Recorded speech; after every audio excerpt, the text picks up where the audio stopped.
Aloha. My name is Patrick. You're at my YouTube channel, Recovery Conversations. Thanks for being here. I wanted to kick off my channel with a section of a conversation I had yesterday with Dr. Melissa Dittberner. She's known as Dr. Mo to her friends and students. Dr. Mo teaches at the University of South Dakota in the Addiction Counseling and Prevention Department. She's also very active in her local community, working with the unhoused population, folks with substance use disorder. She also travels internationally studying drug policy and trains around the U.S. on the topic as well. So the conversation we had yesterday, this part of it was focused on stigma. Not the stigma you're thinking of, but a different kind of stigma that happens to people in the recovery community when we get well in unconventional ways. So pay attention to this video. Go ahead and laugh at my video skills. They're pretty horrible right now. This is my first. I'll get better, I promise. But it's the content that matters. So enjoy this, and I'll catch up with you right after. Thank you. You know, we talk about the stigma of being an addict, being an alcoholic, right, and how society views us. There's this other stigma inside of recovery where if you're not getting well the way I did, it's not good enough, right? Your recovery is not valid because you didn't do this. So talk to me about that. You chose a very unique path to get well. Right. And it worked for you. It worked, yeah.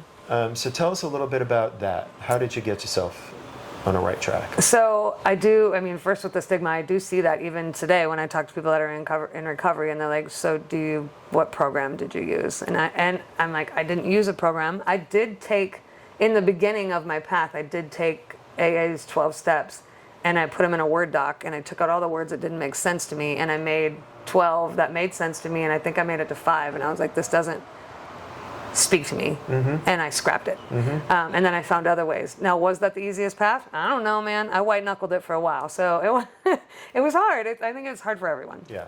But yeah, I just found my people. I just found people who gave a shit about me. I found people who wanted to lift me up. And I think I could have found that in a lot of other spaces, but I didn't need to find it in a program. And I feel like when I meet people that are in a program and they're like, wow, you're doing good. What did you do? And they're like, you didn't do this? Like, how do you stay in? You know, it's like I'm not quite good enough, or I didn't do it the right way. So it feels weird to have that, even in my space where I teach this all day, every day, and they're still like, I don't think you did it right. I'm like, well, I think I did it okay, you know?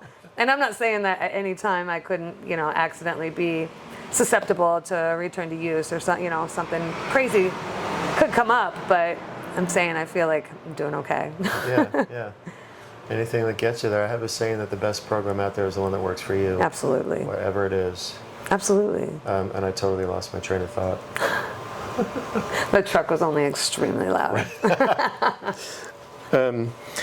So the stigma, I find, I don't think people fully understand, based on actions, I don't think people fully understand the gravity of what we're dealing with. Like, if you're more concerned with somebody's program than you are with their recovery, right, I see that as a problem. Yeah, I totally agree. So I think that it seems to not be about the recovery as much as it seems to be about what are you doing? Did you go to this many meetings? Did you do this many things?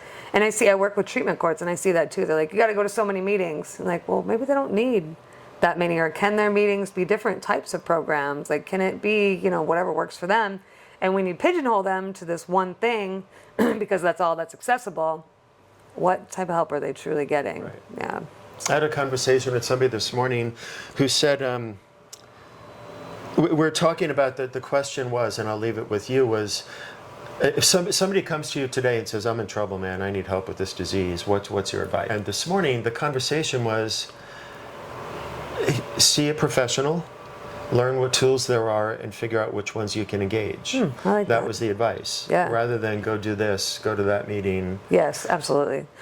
So what's your advice? Like, if your loved one said, Dr. Mo, I'm up the wall, I need major help, what do I do? What's your best advice? That's a great question. So first I would say, what resources do you have? Do you have anybody in your circle that can support you? Because I feel like support is the opposite, right? So what can we do to get you the support to make you not feel isolated? And then if they needed resources, I would point them in the direction of whatever those resources looked like. And then anything else that they needed above and beyond that, I would have to say that it's time to reach out to a professional and figure out what works for you in your area. Right. How do you think we can change the conversation? Like, if I could put one thing on my tombstone, it's I changed this conversation, and it's when somebody says I need help, they're given the option to explore what's going to work for them. How can we best affect that? Whew. Yeah, I think it's just people working on their own biases, right? Like we have to tell people that you are truly hurting people if you don't allow them to figure out what works for them. And we see it in all sorts of areas, anywhere that we're stifled, right? It becomes a point of contention. And when we do that, when they're already struggling, they're not going to come back to you. They're not going to come back to get resources. And if it isn't working for them and we see it, get them other options, right? We can't keep thinking something's going to work when it's not working, or offering that up if it's not going to be an option. So yeah, open up your mind, man. There's so much more out there than one way to do anything. Yeah. Absolutely anything. Yeah, that's true everywhere. And this is a life or death conversation. It's It really not, is. what's your favorite color? Yeah, absolutely. You know? It really is, because the moment of return to use can be the last return to use, especially when we're talking about, some of the harder drugs, if you will, that your tolerance goes down. People like to forget that. They use the exact same level, and then it's a problem. It's a real deadly problem. So we have to stop doing that to other people. Yep, awesome. Hey, this is Patrick. I'm back. Thanks for taking the time to watch that. I hope you enjoyed it. And I hope it opened up your mind to the idea that there are many ways to get well when we're dealing with alcohol use disorder and substance use disorder. And that's what this channel is about. If you have gotten well in unconventional ways, I want to know your story. So please reach out if you're willing to shoot some video with me. I'd love to let other people know how you did this. Thanks for being here, and please check back. There'll be a couple more videos with Dr. Mo from the rest of the conversation we had. And I met with 3 other people in the last couple days, and you'll start to see videos from them as well. Thank you again. Hope to see you back.